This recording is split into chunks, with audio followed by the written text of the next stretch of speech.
Good morning and welcome. This is 10 Years Hence. Our guest speaker this morning comes to us from Camden, New Jersey. Dave Stangis is Vice President of Corporate Social Responsibility and Sustainability for the Campbell Soup Company. Campbell's is the world's largest soup manufacturer and comprises other brands such as Pepperidge Farm, V8, Pace, Prego, and Swanson. David is responsible for designing and leading Campbell's overarching CSR sustainability strategy. He heads a global CSR network organization and oversees the development of CSR and sustainability goals, priorities, policies, programs, engagement, and reporting for the company. Dave works in collaboration with the Campbell business units and functions to deliver long-term business value across broad CSR platforms, including the marketplace, community, environmental sustainability, and the workplace.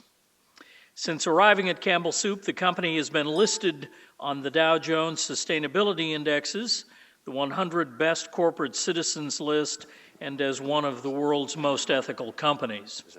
Prior to joining Campbell, Dave worked at Intel for 12 years, where he created and led the corporate responsibility function. Dave is on the advisory boards of Net Impact, the University of Detroit College of Business, and Ethical Corporation magazine. In 2008, he was named one of the 100 most influential people in business ethics by Ethisphere magazine. He earned his MBA from the University of Michigan and is a Master of Science in Occupational and Environmental Health from Wayne State University in Detroit. Ladies and gentlemen, please help me welcome Dave Stangis.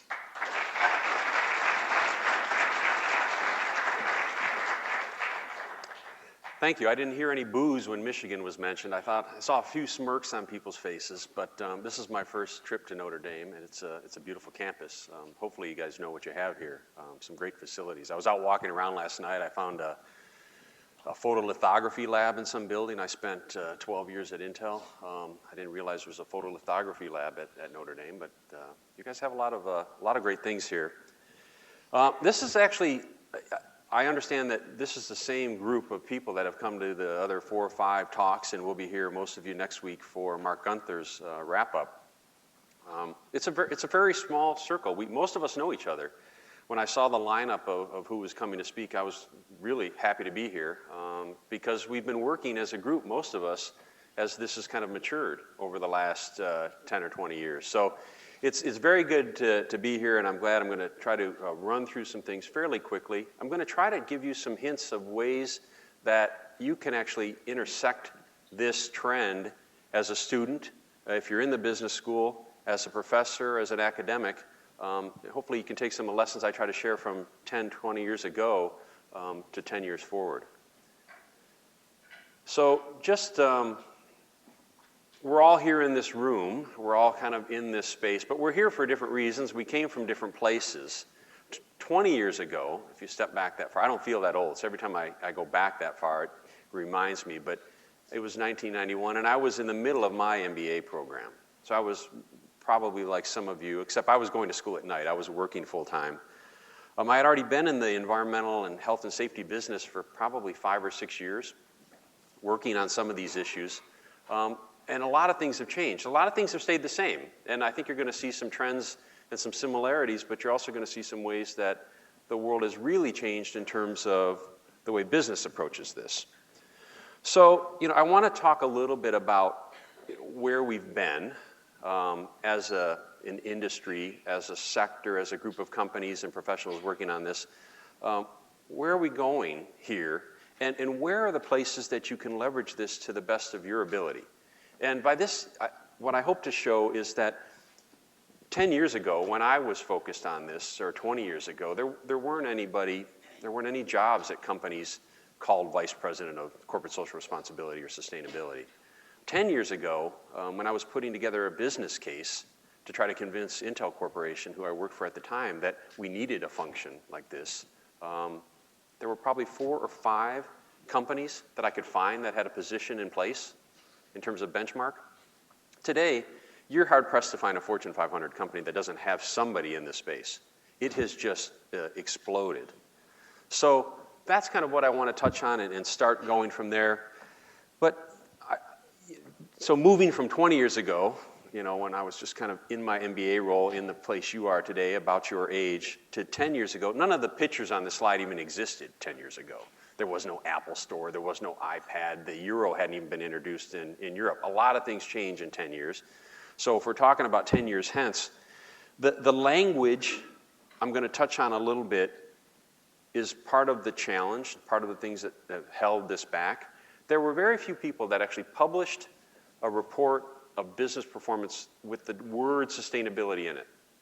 There were companies doing environmental reports. There were companies maybe doing citizenship reports. There were probably 3 to 5 companies, US multinationals that you would know, that were publishing sustainability reports. A couple of the investment screens were already in place. The Dow Jones Sustainability Index has started up by then, just early on. There were a few others. The Financial Times Stock Exchange in 2001 launched its FTSE for Good index. So things were just starting to pick up speed. And this is really where, I mean, I was hired at Intel as a safety engineer. I mean, that's where I started. My background, as you heard, is more in the environmental health and safety. But at the time, 10 years ago, you had people kind of creating these functions in all different aspects.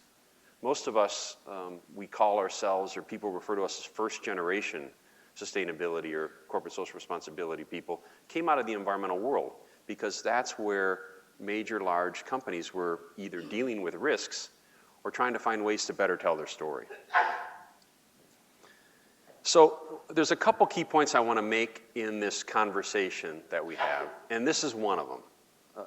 The terminology that you use, or I use, or your professors use, or anybody else use to describe these concepts of integrating environmental considerations into business, integrating human rights, the way people are treated into business, have a lot of different names. Corporate social responsibility, sustainable development. There's some new ones down at the bottom: shared value, dark green, blue, you know, green to blue, something 2.0, something 3.0, triple bottom line, where it's the economic, environmental, and social bottom lines of the company. My main point is, don't get hung up on any of these terms. If you're interested in this space at all, if you're trying to figure out how this is applying to business, don't get stuck on the terminology. It's been, I would say, probably the biggest reason this profession hasn't grown even quicker, because people get stuck on the terminology. They're focused on sustainable development, and then they get into a conversation with a company that's focused on corporate citizenship. And they're the same thing, if you're thinking about it the right way, if you're thinking about ways to build this into the business behavior and drive competitive advantage. Just in the last 10 years, 10,000 different titles on sustainability, 4,000 different titles on social responsibility. There's no lack of people trying, good people, writing books, writing stories, trying to describe this to people like you and me. And the main thing is, I would say, from a business perspective, take a look at it from a business side. Look at it from the way the company would be run. If you're the CEO or the CFO, how are you going to translate some of these terms into business for you? Now, most of you, let me ask just a couple questions. I mean, I assume that, but I don't know, we all want to take a role, have a role in making business better in the 21st century, right? I mean, that's why you're in school. You may not want to run a business, but you might want to work at an agency, you might want to work at a nonprofit, but you want to find ways to have business and society work better. But if I asked all of you that, you know, if you put your hands up for that answer, if I asked how many of you want to, you know, damage human rights or damage the environment at the same time, you'd all pull your hand down, right? We're all in the same conversation. We all want to advance business without causing harm. These are the 3 kind of pillars of the triple bottom line. And if you've looked at this, you've heard this for many, many years. This is a term that was coined by a guy named, well, lots of people, but the main guy that gets credit is a guy named John Elkington, back in the mid-90s, coined this term, triple bottom line.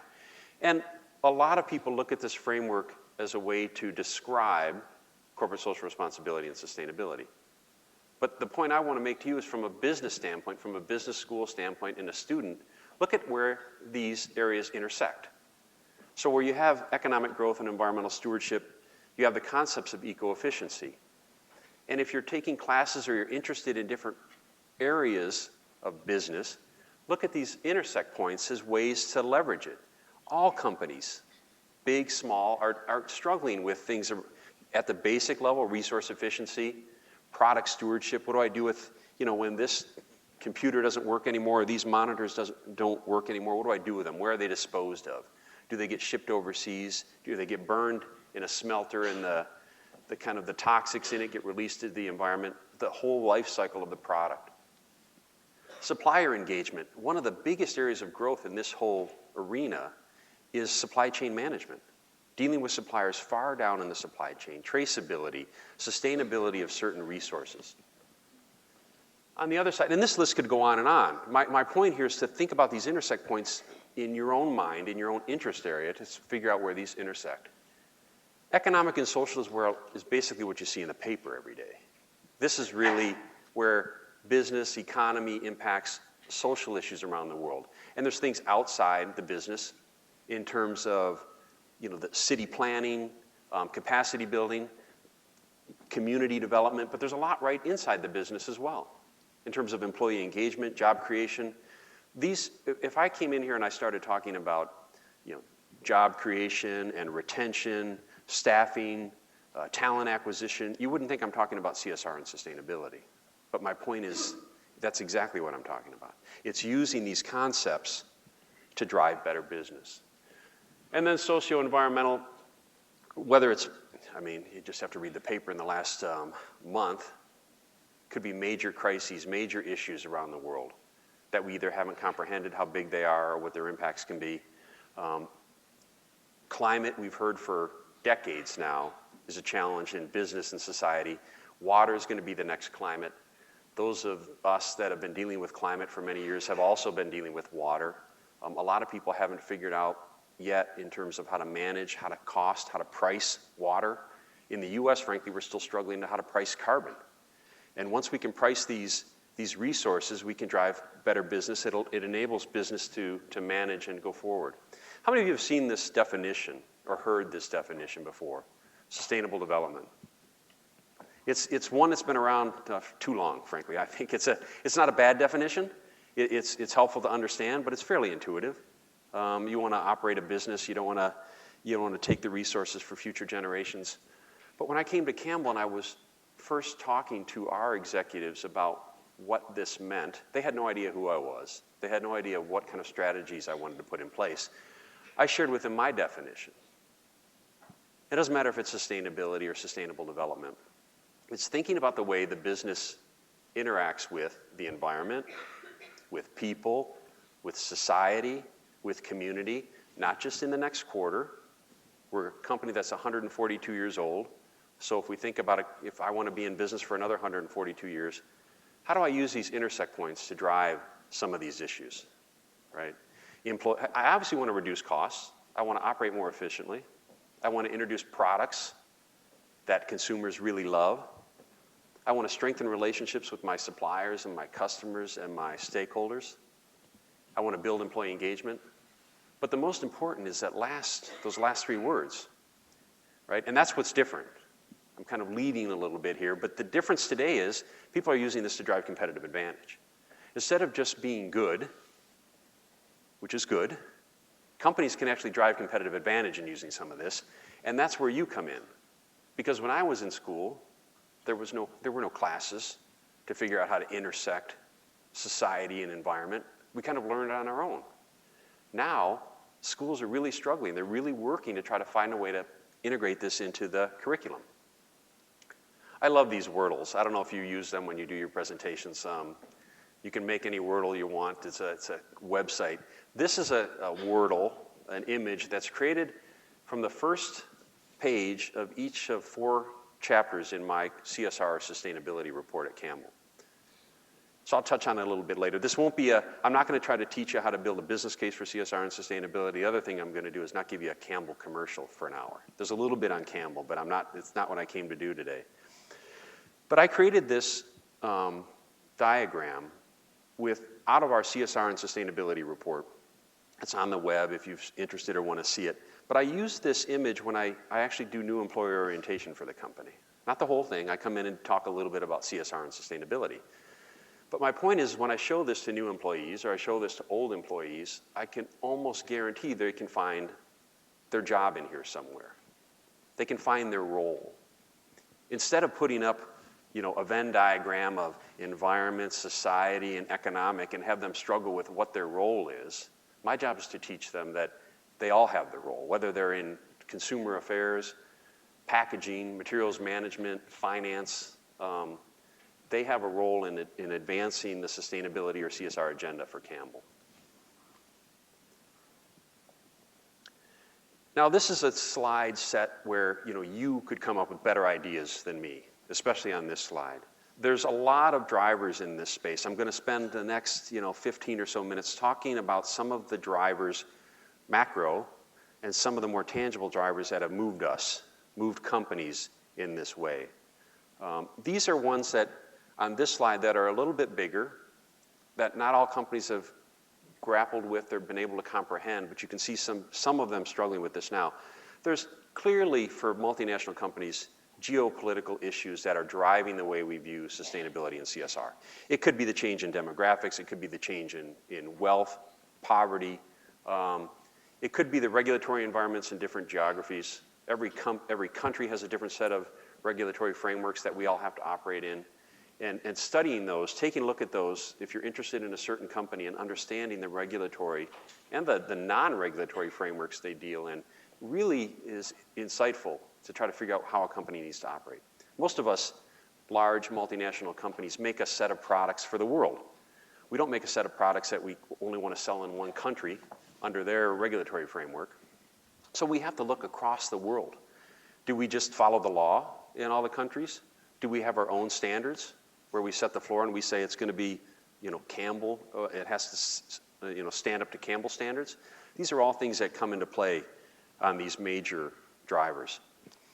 I know technology is one of the issues that has sped up the pace of acceptance of CSR and sustainability. And there's a lot more that's going to come. The change in technology is not linear, it's geometric, and it impacts us in 100 different ways. Transparency, the ability for almost anybody to see what a company does, good or bad, instantaneously, has really changed the landscape here. Social media, I don't have to share with you, I may share with you a couple examples, I'm not sure if they're in here or not, but it's just every day you can go out to Facebook or Twitter or a company's online community and see with the power of one individual, what the power of one individual can have on a brand. There's just, every day there's a new business case developed on the power of an individual using social media to change the behavior of a major corporation. Every day. It's just amazing what you can see. The other thing that technology does, it gives us all kinds of tools as companies, right? I mean, everything you like on Facebook is like holding up a flag telling a marketer, come sell me this thing. That's why they want you to like something on Facebook, because they've gotten all your demographic, they know where you live, they know how many kids you have or don't and what you like. It's all this targeting and analytics that comes out of social media as well. And this is just the tip of the iceberg. The technology stuff is really interesting, and it's also very complex to get your head around as a company. Engagement's been a huge driver, from social investors to my local community to employees. Everybody wants to be able to engage in the operation, be able to have a conversation. That didn't happen 10, 20, 30 years ago. Companies just operated. If you were lucky or you were really mad, you might have written a letter. Now you can just post something out there and expect a conversation to start right away. And companies, you see it again in I don't know if anybody saw the paper, I think it was in the Wall Street Journal earlier this week, the story about how much, maybe it was last week, how much in taxes in the US GE pays, which is zero. They basically get a credit for $3.6 billion in taxes. And it just turned into a very visceral reaction from people externally. And the article dug into the way companies engage with regulators and how they extend their relationships with all of these different stakeholders.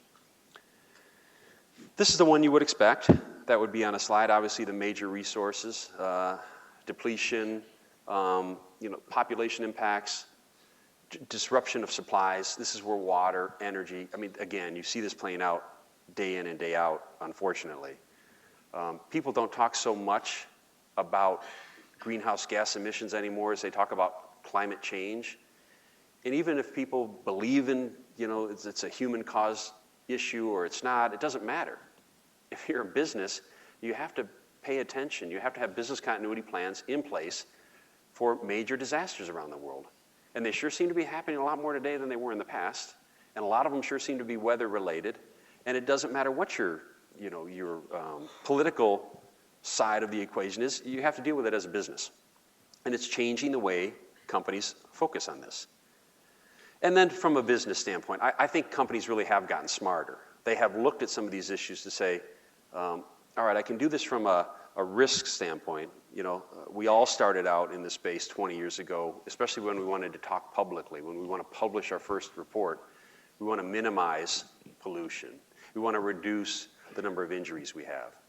We want to increase, our engagement in the community. These kind of very basic citizenship criteria. These are all macro drivers. And then you have some that are really kind of core social issues, and they can happen in this community, or they can be global. If I'm a multinational company, I still have to operate in a community, but I also may be looking at a market globally that if I could deal with health, human rights, or poverty, or hunger, I may have a whole new market as a company to deal with in a positive way. Just a couple quick slides. I'm not going to, like I said, I'm not going to give you a bunch of issues, but there's the change in wealth in the news 10 to 20 years is going to be dramatic. Where the disposable income is in the world is really going to shift the way companies operate. This may not be news to you, but a lot of people, they kind of live in the moment and they don't realize what's going to happen and the disposable income we're going to have and other countries are going to have, and just the change in the shapes of these maps in terms of where people live. The wage inflation in emerging markets is tremendous. A lot of major companies, actually we were talking about this at the beginning, have trouble keeping employees because employees they move from job to job to actually, that's how they improve their standard of living, that's how they build their wages. They don't get raises at the company they start at. They get trained and they move on. Again, so this little picture on the left, again, probably didn't exist 10 years ago today, right?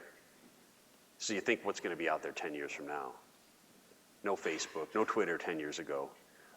The entire social media landscape, as I touched on before, has just blown up. Just some of the examples on this slide. These are things I probably deal with in my role managing this issue for a multinational corporation. 10, 15 kind of controversial issues that we're working either directly with an activist group or a stakeholder group, or that we're trying to watch and we see other companies having issues with it. The box with the killer was the Nestle palm oil issue where, again, Greenpeace ran this very creative campaign targeting Nestle. The Sands Watch bullet is a whole very complicated issue about the tar sands or oil sands that are generated or refined in Alberta, Canada. It's a very secure source of fuel, very expensive source of fuel because it takes a lot of energy to get to the oil in the sand. It's also tough on the environment. And if you've seen pictures of these operations, there's a positive and a negative, and we deal with this. There's a lot of people that would like us not to, Campbell or anybody, like us not to use any fuel that comes from these sources. The little picture, blue and red, kind of there in the bottom, talks about the human right to water. And there's a movement out there, there's a group of people that are filing shareowner resolutions asking companies to basically take this position. And if I asked you, how many people in the room think it is a human right to have safe drinking water? Some of you don't? Most of you, okay. So do I. As a company, though, what does that mean? If I'm a big company and I use a lot of water, what does that mean if I say that I think it's a human right for everybody to have safe water? Does that mean I stop using water in some of the areas? Do I only use the amount of water that is the right for the number of employees in that place? Do I somehow map out and make sure that the water I use is then put back in so that the people that, the other people that are using that water source, it's a complicated issue. And what if I expand? What if I want to grow into emerging markets? Some of you may have heard about the Coca-Cola plan in India. in Kerala that was there for years and years and years. It could never operate because the population was so worried about the water scarcity issue that they basically chained themselves to the fence. So all of these issues, and the political accountability, the disclosure piece, there's just a ton of these. They're all interesting. They all make my job fun. My job's different every day I come to work. But this is just, and the growth of this issue or this area isn't linear. It's going to be so different in 10 years that I can't even imagine it. In terms of how this is used in a positive way, in a negative way. The social investor side, obviously mainstream investors are interested in some of this from a risk perspective. They want to make sure companies aren't going to get into trouble. But there's a whole set of investors that are interested from an opportunity side. The growth in socially screened investments continues to go. That's a chart over there on the right. All of these firms on the slide, some of them have been bought out recently. But all of these firms make a business. They research companies like mine. They publish the research in terms of sustainability or CSR, and they sell it around the world to large investor houses and mutual funds so they can make investments in it. And these are all great tools for companies. If you're interested in this area and kind of some of the disciplines and some of the specifics, you could take a look at any of these companies and see what they research as what they look at. And it's not just, does the company save water? Is the company, minimizing injuries in the workplace? It's from health and wellness in the workplace. It's how do we measure R&D impact and innovation? Some of these investment screens are really doing a great job of pushing the envelope. But they all do it to try to do one thing. They try to build an index or a group of companies that outperform the market or the baseline. The chart on this slide is a graph from the companies in the Dow Jones Sustainability Index over the last 11 to 12 years. This is a group, the research is done by a firm called Sustainable Asset Management based in Zurich. It's been around for a while. It ranks the top 10% of the most sustainable companies by their definition, which covers everything, even down to incentives and how you people manage, and puts those companies in an investable index. The index is licensed in 16, 17 countries now and has about $6 to $8 billion of investment behind it. And this is their map of performance. You can see, starting out at the same basis point, they all came back together at the crash there. But their whole goal is to build an investable index, not just this group, all the groups on that last slide, that perform better. So it's not that CSR and sustainability are a proxy for good management, which is the language that most of these firms have used for 10 years. It's that it is good management. Paying attention to this stuff, managing it, is important. The Global Reporting Initiative, this is, again, I think this is the last slide of my showing just some of the growth here. But the Global Reporting Initiative is the framework. Some of you, if you've paid attention to this space, know what I'm talking about here. It's the framework that tells us how we should write CSR and sustainability reports. It's a global framework. It was actually started, kind of hatched up in Boston by a group called Ceres, and then it split off on its own. Now it's based in Amsterdam. It's like the GAP, the generally accepted accounting principles for writing your 10K. It's like the SEC rules for your 10K. GRI are the reporting rules for CSR and sustainability. And again, when I started 10 years ago, you can see kind of the number of companies that were publishing sustainability reports in this framework. You can actually go take a look at a cross-reference of a GRI report and say, here's the framework, here's where I find this information in their sustainability report. And the growth just keeps growing and growing and growing. Companies used to get shareowner resolutions on this issue about whether or not they would file or they would publish a report like this. I get calls almost every week from other companies, big companies, you would know their names, right? They're in my sector, they're outside of my sector, they're big publicly traded companies that are getting ready to do their first report. And I walk them through some of the differences between GRI reporting, not doing a report based on GRI, what kind of things they should think about. It is just part of the communication strategy of large companies today. And it's another discipline. Companies don't have people, they just don't go down the hall to their communications department and say, all right, who's going to write my GRI report this year? It's a communications competency that doesn't exist in companies today, and a lot of companies are still looking for people interested in communication, interested in data, that can help them do this reporting. So now I'm going to switch and touch a little bit about what it looks like in a company. I'm going to give you our example here from Campbell, and then I'll close with just some kind of what I think is next that you'll see. And I'm not going to read all the bullets on this slide, but I think the big difference today is this stuff is integrated into companies. You can test a company. If you're interested in a company to go work for, you want to apply or send in your resume, you can test them by asking yourself some of these questions. Are these concepts in their culture? Can I see it? Can I find it? If I call into an earnings call or I listen on a webcast, can I hear their CEO? Is it coming out in the language that the company uses? Is it in their innovation cycle? Companies innovate in different ways.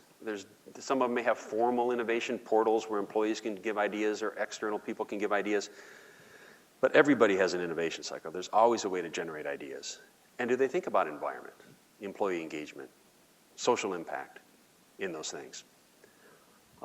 Leadership development, every company's got, at least big companies, you train people as they move along the chain. You come into a new company, you go through new employee orientation. Is some of this in that, some of these concepts in that training? And then there's also some things around being able to differentiate. Again, 10 years ago or the last 10 years, if I held up, I could have brought a bunch of these CSR sustainability reports here and I could show them to you on the table. If I covered up the name of the company, you'd be hard pressed to know what company that report was about, especially in the sector. I'm in the food and beverage sector.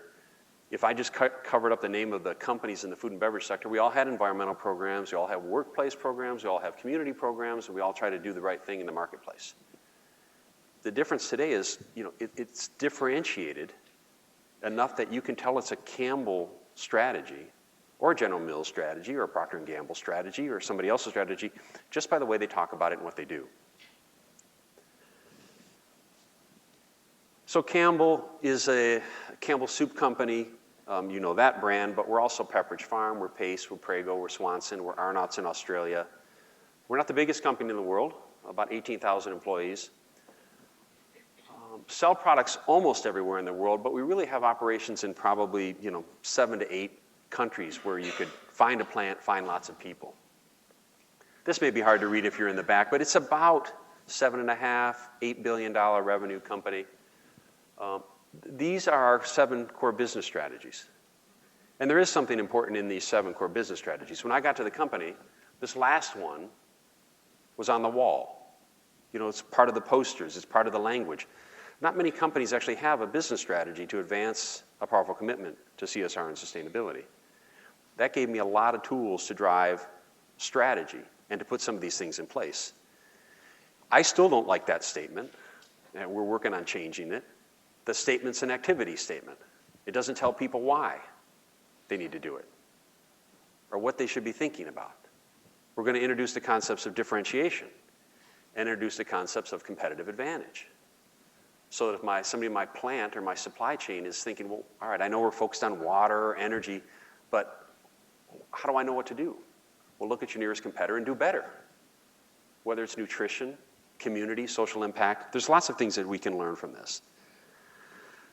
The other thing, and this is not a chart to read, these slides you can see and you can have access to, a lot of companies are doing something called a materiality assessment.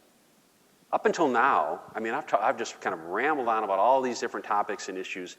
You could ask me, well, how can a company do all this? There's no way. You can't solve world hunger and HIV/AIDS and water scarcity and solve the climate issue. You just can't do all of those things as a company. So we use something called a materiality assessment. This is just one screenshot of many. It's a little tool to show why we focus on what we do. And we're not the only company that does it. More and more companies are doing it. But it's another discipline that people aren't getting trained at business schools today. I know they're not because I asked. You don't go hire somebody. If I put an ad in the paper for an expert in materiality analysis, I'd end up pulling one of my peers from another company because there just aren't people coming out of school with these kinds of practices. They just haven't had the chance. Just another place to dig in. So when I got to Campbell, we set up 4 major pillars. I've only been there about 2.5 years. The CEO, a guy named Doug Conant, very strong believer in this. We had several conversations, kind of negotiated, all right, well, here's what I want, here's what he wants. where can we agree and where can we kind of push this alignment and then build enlistment. If it's just an agreement between him and I, it's not going to go anywhere. So we've set up these 4 destination goals or directional goals. They're not annual goals. They're not, what are we going to do next year? They're also not goals or directions that we know how to achieve automatically. So just kind of working around, I'm not going to get into a lot of detail here, but in the marketplace, over the next 10 years, we've signed up to continually advance the nutrition profile of our products so that I can report, I can disclose in a public way, whether it's investors, consumers, or even inside the company, here's what Campbell has done to improve the nutrition profile of its product portfolio year over year over year. The social side is a whole new issue in terms of social impact. This is a term you're going to hear more about. A lot of companies give money, they give donations, they do volunteer hours, all great things, but are we changing anybody's lives? Are we actually making some community better? So the goal we've taken in the community is to improve the health of young people. That's nice, sounds good, right? But by decreasing childhood hunger and obesity by 50% in 10 North American communities. So people that you can talk to and see in a community, we want to actually make those people healthier. And we want to measure it, and we want to be able to report on it. The environment, again, is an impact both in operations and in the environment. We want to take all of our entire product portfolio and cut that environmental footprint in half. And we're going to measure it by water and greenhouse gas emissions. It's a big deal, it's a big goal, it's a 10-year target, but it also has an efficiency metric. So if I have one plant that says, look, I don't know how to save any more energy or water, I say keep trying, but maybe you can be more efficient in what you produce because it's per ton of food produced. So I'm looking for ways to always get people engaged. And then the last one, kind of the red box there, is around employee engagement. And if you haven't figured it out by now, I believe that every single person at my company has a role in this strategy. I don't care what they do. I'm going to find a way for them to get engaged. We put it in their performance objectives. We put it into incentive compensation for managers. Issues around CSR and sustainability as a way to drive this. And what happens, again, some of these you may not be able to read from the back, and they're not for you to read. What happens is you start to generate results. Once people know what the endpoint is, and they're incentivized to achieve it, they feel like they have a role, you start to generate results. Whether it's changes in sustainable packaging, impacts in certain communities that we're able to measure, employee engagement scores and retention, people excited about their job, lots of little things. The chart on the top left is just the change in the amount of revenues we're getting from healthier products. And we report it. This is public. This is all public information on this slide. Where some of the interesting things are from a consumer product standpoint is in the packaging space. And there's a lot of interesting areas in there. We make, obviously, little cans of soup. And 2 years ago, we made the lid of the can just a little bit thinner. It's pretty thin now, if you've seen these cans. But if you make 5 billion little cans of soup, you can save 3.5 million pounds of steel, more than $3 million in packaging. And there's a lot of interest in the packaging space. And we see it in packaging. We see it in what I call license to operate, the affinity or the way people react to us in a community, the way regulators deal with us, if they can trust us and work with us. So again, that's it. I didn't come here to give you a Campbell commercial, but now I want to lay out just a couple more points as I wrap up about what I think you'll see going forward based on what I've had to deal with before. And again, my hope, my whole purpose of this is so that you can see yourself in some of these trends. Your interests. You maybe you don't want to be a vice president of sustainability at a food and beverage company. That's fine. But I do think you're going to interact with these trends one way or another if you're involved in business, nonprofit, or even government agencies in the next couple of years. So we talked on technology a little bit. What technology does is a lot of things. The first one here is what I call radical transparency. You just can't do anything anymore and think the whole world doesn't know what it is. If a company gets in trouble, does one thing wrong in a community in India or the Philippines, it takes like 30 nanoseconds before somebody in the US can see the exact same issue. It shows up in the press. There's not, editorial rights don't exist. Anybody can say anything they want, and we have to manage that as companies. We have to use it to our advantage, and we have to deal with it. The technology exists today, and we're working on some of the metrics that if I've got my 3G or 4G cell phone, I could go in the store. Many of you have seen the little UPC codes that are on things that you scan out. There's a smaller little UPC code. It's called a 2D UPC code. It looks like a little bunch of black and white squares. It's kind of a centimeter. I could point my phone at that, and it could tell me how much water, how much energy, how far that product traveled, who made it, where it was made. All of that exists today. It's not a matter of if that's going to happen. It's a matter of when that's going to happen. And I can guarantee it's going to happen in the next 10 years, right? So anything that you buy, whether it's bottles of water, clothes, shoes, anything, you're going to know within the next 10 years everything you want to know about that product, probably far more than you ever wanted to know about that product. And technology is what's going to drive it. We talked about social media. This empowered consumer piece is what I just talked about. And the other thing that's going to happen is this traceability piece. You can trace your watermelon now. You can trace some of the vegetables you want just by these little codes. We are working today on being able to trace every ingredient in every single product we make because our customers want to know it, because they know where this is going to. And there's going to be a whole new set of metrics, a whole new set of disciplines to try to figure this out, how to manage this, right? Maybe I can buy something cheaper in a different country. Maybe I can buy glass cheaper in this country than I can in that country. Well, today, that's what you do. You just buy the cheaper product because it's cheaper, it's the same safety. In the future, you're going to have to comprehend all of these environmental and social impacts. Yeah, but it had to go by boat, or I had to fly it over here, and glass is heavy, and it cost me, the embedded footprint, climate footprint, or energy footprint of that product. It's not just what I paid for it anymore.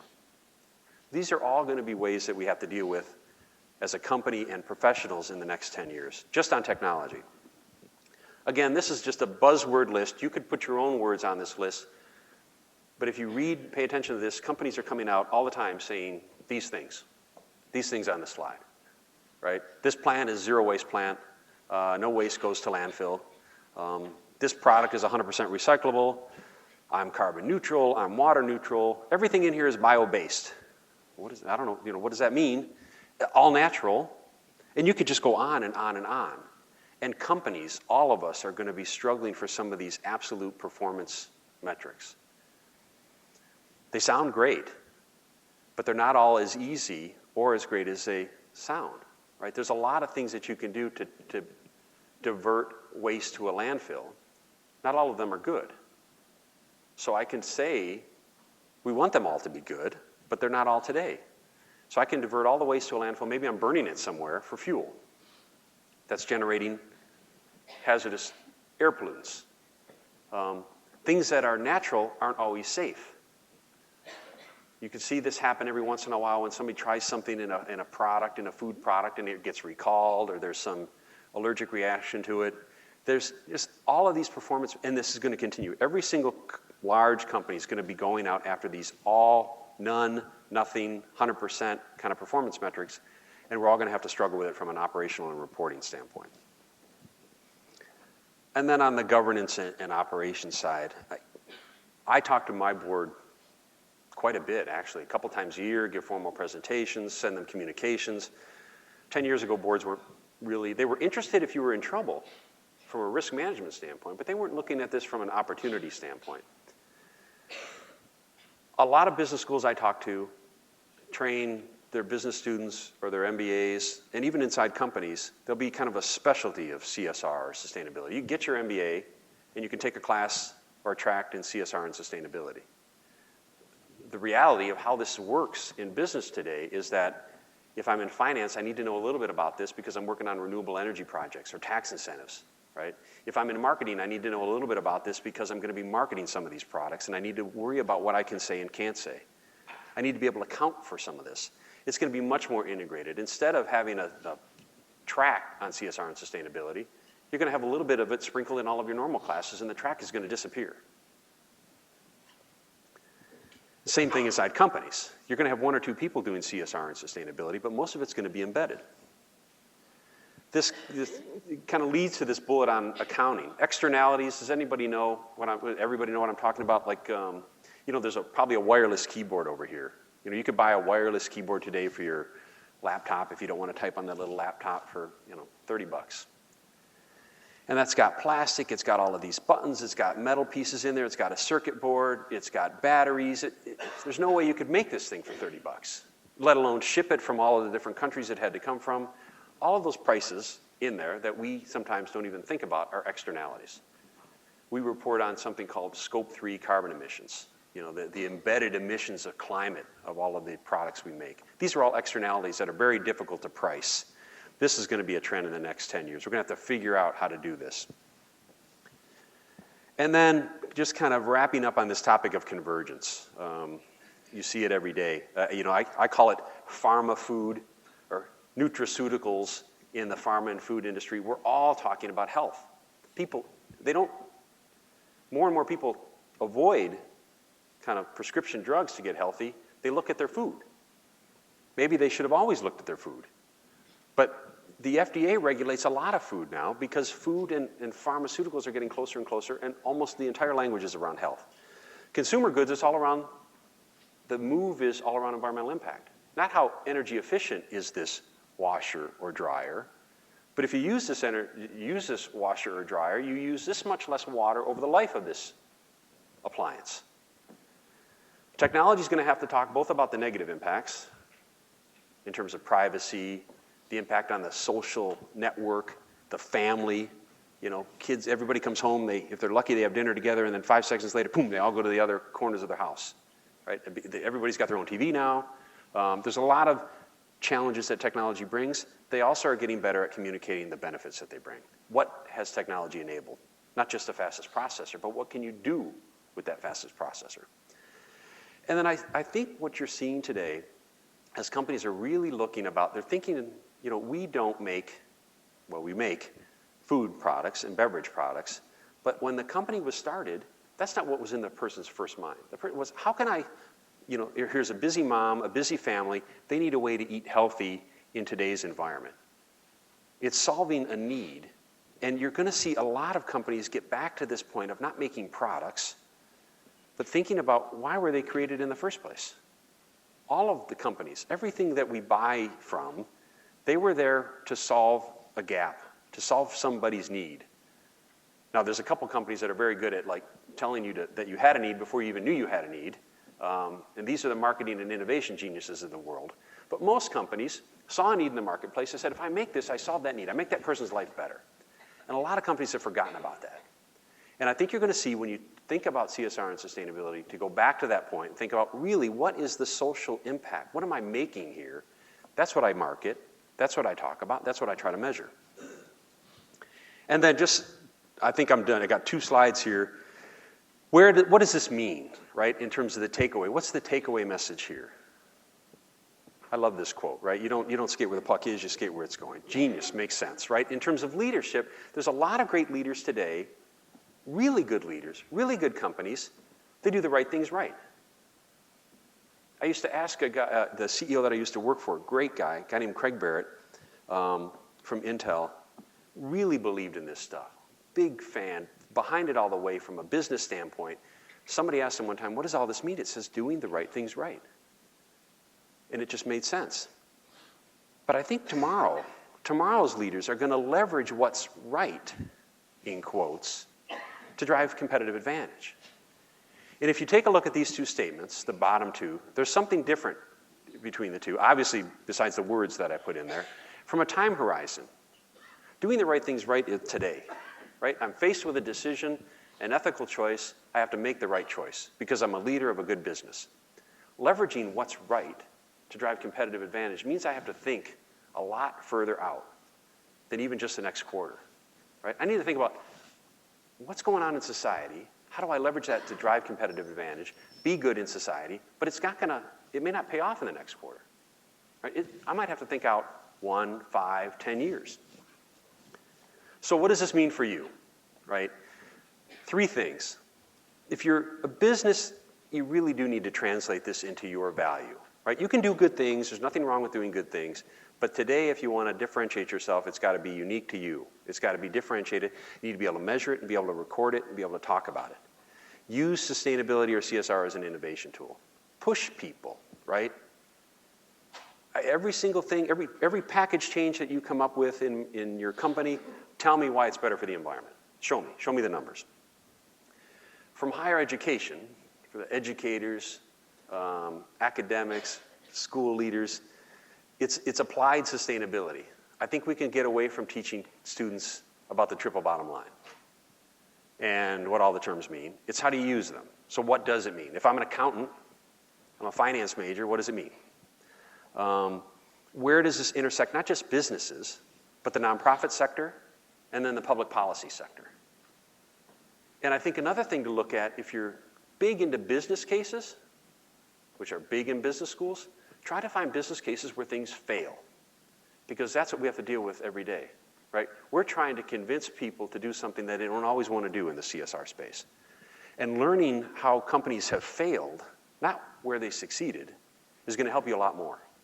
So try to find business cases where the idea didn't get through and try to figure out why, because that's the hurdle you're going to have to solve when you get in the work environment. And then for students, you don't have to be just interested in CSR or sustainability. You can kind of be interested in anything you want now. Right? But figure out your strengths, where it applies. Do you think it's a business? Do you think it's nonprofit? You can learn a lot more about a company's soul now than you ever could. And 10 years from now, you're going to be able to learn a lot more about it.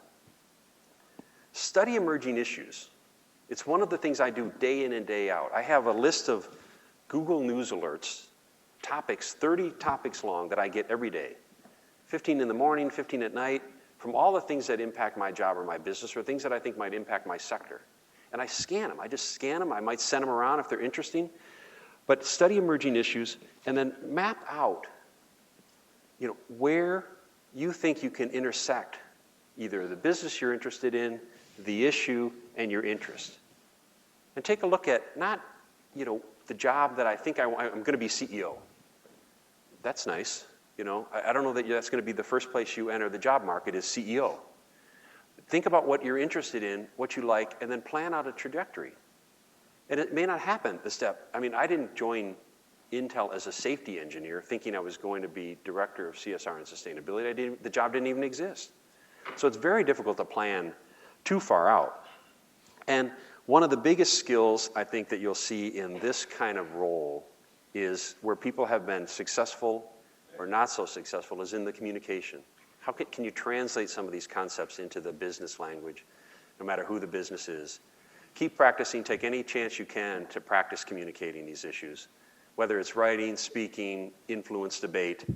And then, as I said kind of just a second ago, plan for your next step. Do the job you've got today extremely well. Plan for your next job, not your last job. Because there's going to be a lot more openings in this space in the next 10 years.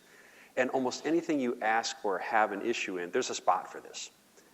And that's it. I just wanted to kind of, I'm done, I think. Yes. But I wanted to give you this kind of survey approach to see where you could intersect. The biggest challenge or the biggest thing, the opportunity I see when I talk to students at business schools is this much different landscape today than it ever was before. And it's all upside. I'll take any questions on any of this stuff. Any of my content, any other companies, this issue, or anything else. So you don't have to just ask me what you saw. You can ask me anything you want in this space. Investors, communities.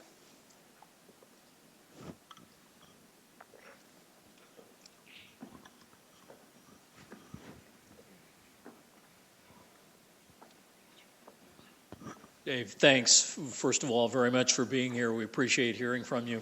You talked a little about emerging issues, and I think many of us are curious about what you see.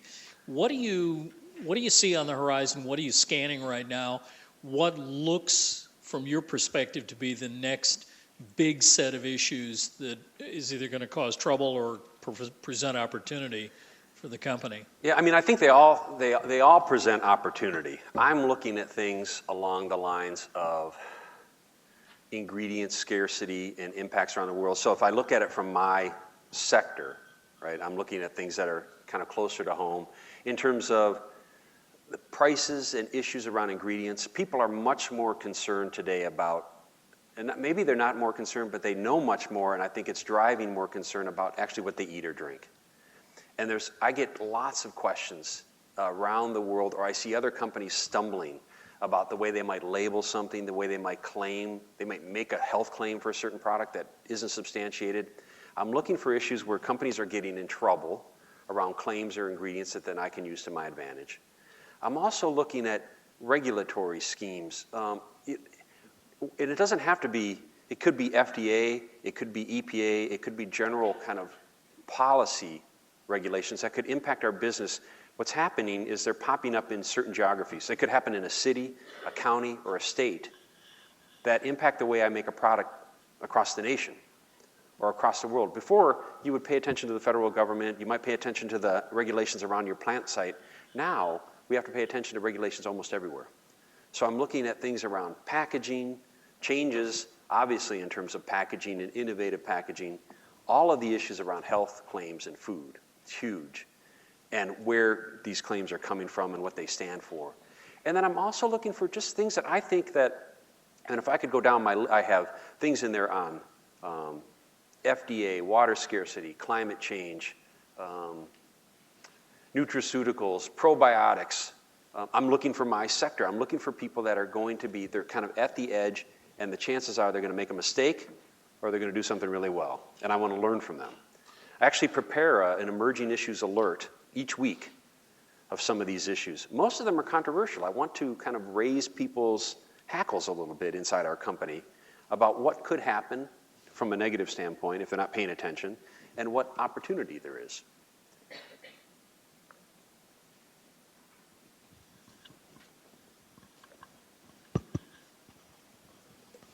Hi, Justin Sunchin, undergraduate finance program. I recently read an article about cap and trade and how the carbon credits could be arguably the next bubble. So we had the energy bubble in 2008, arguably the social media bubble right now. So what's your view on that, and how do you think that legislation is going, if that legislation goes through, how is that going to affect companies? As that will be a commodity that is capped at a certain amount and then will be decreasing over time, so inevitably the price of that will keep increasing. Right. So the question about cap and trade, it was a big topic there for a while until the kind of house switched over.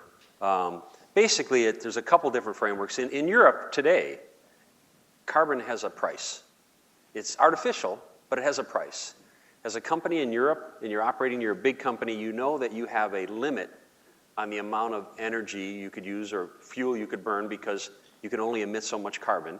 And if you go above that limit, you have to buy from the market $15, $20 a ton as a business. At least I know how much it is.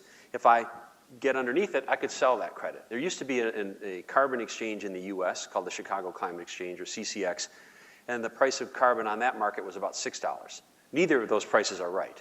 They're artificial. It's one of these externalities. In the US, most large companies that were progressive were arguing for a cap and trade program because we like market-based solutions. We like things that we can put a price on. Right now, we're open again. We're in this kind of gray area where the EPA may try to regulate it, which means it might put in kind of permit schemes where, if we want to change something at our plant, we have to go get a permit we have to go through an approval process. We have no idea how much time it's going to take. We have no idea how much it's going to cost. When the cap and trade program in the U.S. kind of legislation was moving forward, I actually did a review for Campbell leaders. These are the plants that are going to be in if the cap and trade legislation looks like this. Here's how much it's going to cost us at $10 a ton, $20 a ton, and $30 a ton. Everybody nods their heads, and they say, okay, now I understand. So I think most big companies would rather have a clear-cut cap and trade system that's, that they can work under. Nobody wants to get penalized. Nobody wants the electric utilities to get all the free credits and us to have to buy them. So that's where it gets hung up. But I do think cap and trade is going to happen at some point. And I think most big companies are probably waiting for it. I don't think it's going to be a major impact on us. You're going to see some of the less efficient operations get cleaned up and some of the more efficient ones turn into profit centers. It's a fairly simple kind of concept. Sure. Hi, I'm Lacey. I'm a second-year MBA. You had a slide up there about the GRI and the reporting metrics, and I took a class here. Big shout out to Bill Nichols right there in the front. That we studied a lot of the GRI, and I was just wondering. We also had Jake Hohen come speak to us on all these different reporting measures. What do you see as a successful reporting measure? Who audits it? Who heads it up? Because the most fascinating thing I found about the GRI was you could report and you could be doing terrible things to the earth, but you could still get an A rating because your report was complete. Yeah, GRI's been around since 1997, right? They kicked off the first set of reporting standards then in London. Their goal, if you had to boil it down to one word, is to make these reports comparable, right? So that you could take a look at a Campbell report in an ideal world and compare it even to an Intel report, because each category would be the same. They went through what they call G2, where they revised the Global Reporting Initiative to a better, more robust standard, and it actually started to attract some attention. More people followed it. Number one, we were getting shareowner resolutions for not filing a report in a GRI framework. And it got some kind of critical mass, and it started to make sense. You could, at that time there weren't A, B, C, and Ds. You were either in accordance or you weren't in accordance, and you just used it as a guide. That made sense to a lot of companies, because they could actually report, they could say, we don't report this, and here's why. And they could go down the line at each one. You could say, how much is energy? Here it is. What are your employees' number? A lot of things they could report, and where they couldn't report, they could just say, we don't report it, and here's why, and they could be in accordance. There was no grading. There wasn't kind of any claiming they were better or worse. They were just reporting in accordance with GRI. And you as a reader could look at it and kind of study it. In 2005, 2008, they went to G3. They went to this last iteration where they put the grades in place. They also added a bunch of content up front in terms of materiality discussions. The other thing that's happened, that I didn't have in this presentation, is they created these things called sector supplements, which are whole new reporting schemes for telecoms, food and beverage, automotive, that even make it more complicated. I think they actually went too far. I think they went one step too far in terms of making this complicated. And this grading scheme is really, for those in the room, all it is how much data you report, not whether or not it's good or bad, and whether or not it's assured by a third party. Whether somebody else has said, I reviewed all this data, you can get a plus, or you get GRI to say it. So the grades mean nothing, really, other than the level of data that you have out there. The Campbell report, I think, is a B. One of my good friends who's over in Copenhagen that does my job at Danisco, his report's an A+. Very good report, but again, I don't know that it's any better or worse for the audience. GRI is a good group of people. There's a guy named, I'm going to forget his last name, Mike, somebody here in the U.S. that just started up the New York office. And it's a good group of people that really want to do the right thing, but they need our help. They need the company's help to drive it. And I wouldn't look at GRI reporting as a way to judge good or bad. It's a disclosure. It's a transparency framework. And you should, one of the things we can do as companies is create metrics. When I published my first report, I made metrics that were comparable to other companies. So I have how much energy I use, but how much energy do I use per every ton of food I produce? So that you could go to another company's report and say, they use more energy per ton of food produced than they do. If I just gave you the absolute number, you'd have no idea. Part of it's up to us to get this reporting better. The other thing I didn't talk about is integrated reporting. There's a whole new trend to kind of merge the 10K and the CSR and sustainability reporting, which I don't think is going to get a lot of steam in the US, because from an audience perspective, they're different reports, different content.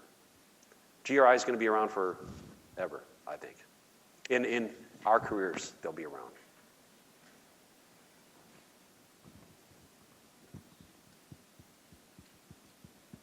Anything else? Yeah.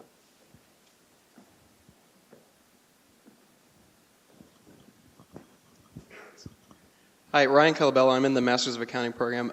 Probably more so than any other company that's come to present, Campbell's products are lower price, and I would assume relatively lower margin than any of the other ones. So how do you balance, you and your role and Campbell's as a company, how do you balance the need, or not the need, but the desire to implement all these, initiatives and buy quality products and be able to track them, wherever, against the the push that your shareholders give you to keep those products at a low price and drive sales. Yeah, I mean, I had this conversation, I had 2 conversations just last week within 10 minutes of each other on the same subject. And the question I get is, well, the first one was around sustainable agriculture. And we're doing these sustainable agriculture programs out in California. And, I'm looking at things to cut. I can't derive the bottom line value for this thing. I can't say I got this program, it's generating this much revenue. How do I pick between this one and that one? And the first thing we try to do is to get rid of the or. Throw that word right out of the language. Can I do this and that and drive benefit and value? And I don't think we need to do any of this stuff if it's a loss.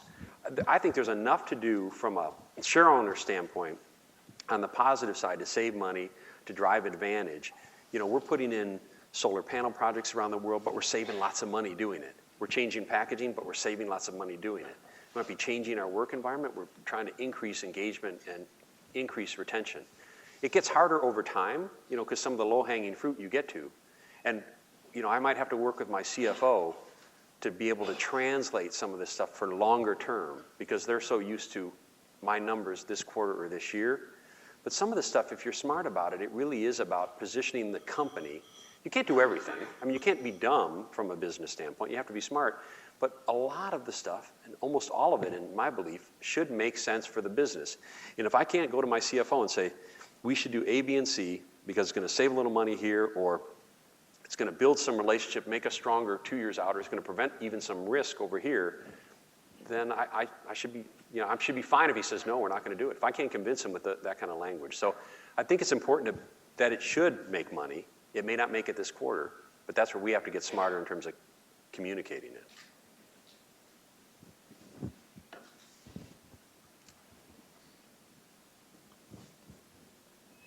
No more?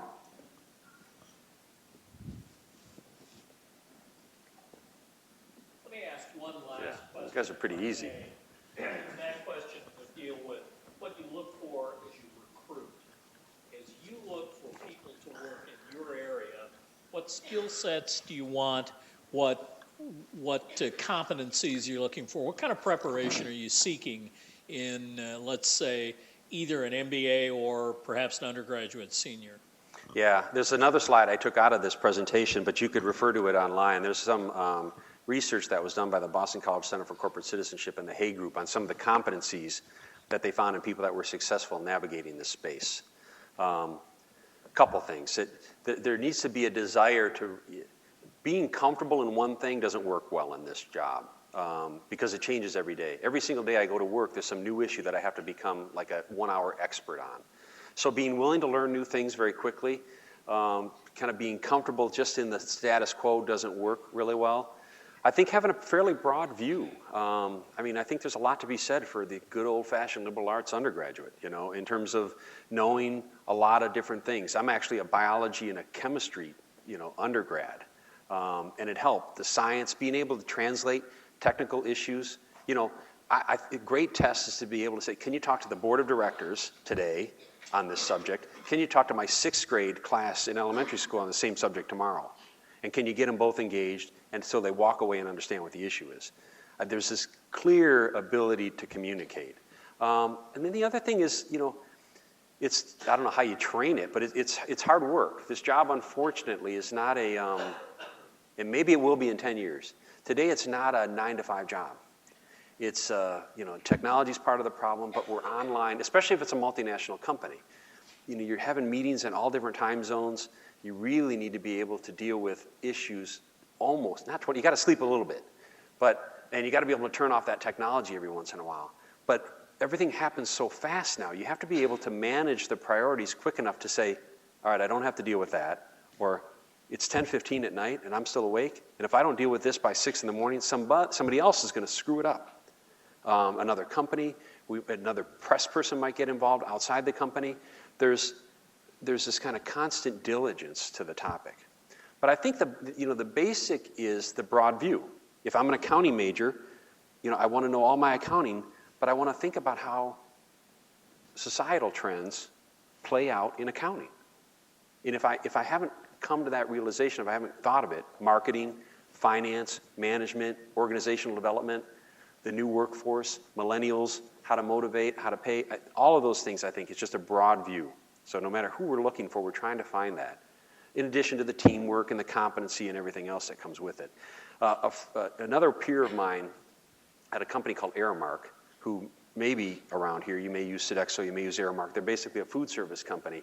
He's actually brought in MBAs with a CSR, sustainability bent, and embedded them into the different business groups as an experiment. He pays for it, he pays for that internship because he honestly believes he's going to make that function better. And I think that's what you're going to see is, you know, it's not that we don't want 100 CSR and sustainability professionals because we don't have anywhere to put them. Those jobs don't exist. We want good people that do the traditional work and the disciplines, but they have a view, they have a sense of how they can put this into work and make advantage out of it. Dave Stangis, thank you very much. I think there may be a planning Okay, thank you. right back. All right, thank you. See you next time. Thanks. Thank you. Wonderful.